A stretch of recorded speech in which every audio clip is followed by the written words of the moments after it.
राम राम, जय हिंद।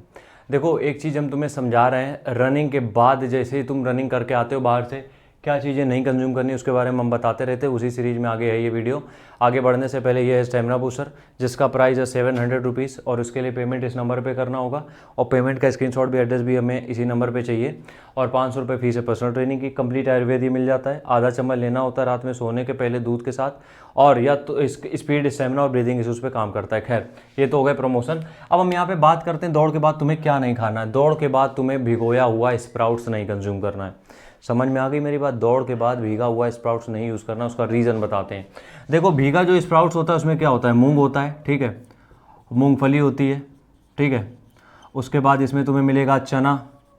अब ये चीज़ें जब भिगोते हो तो इसके बाद इसकी तासीर थोड़ी ठंडी हो जाती है, और ख़ासकर इसमें चना, ठीक है। तो जैसे ही तुम रनिंग करके आते हो, अब देखो मौसम धीरे धीरे ठंडा हो रहा है, तुम सबको तो इतना तो ज्ञान होगा ही, ठीक है।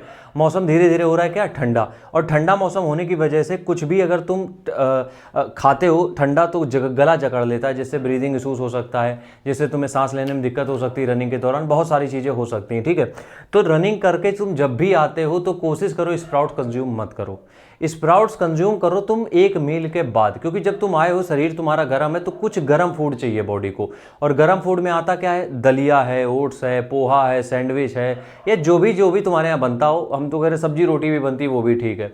अगर दलिया या ओट्स खाते हो तो उसमें स्टेमिना बूस्टर उसी में मिक्स कर लेना, आधा चम्मच, ठीक है। लेकिन स्प्राउट्स को 2 घंटे डिले कर दो, तुरंत मत खाओ दौड़ के बाद। दौड़ के बाद कुछ गर्म खाओ, उसके 2 घंटे बाद तुम स्प्राउट्स खा लो, ना तो जुकाम की दिक्कत होगी, ना गला पकड़ेगा, कुछ दिक्कत नहीं होगी तुम्हें, ठीक है। राम राम।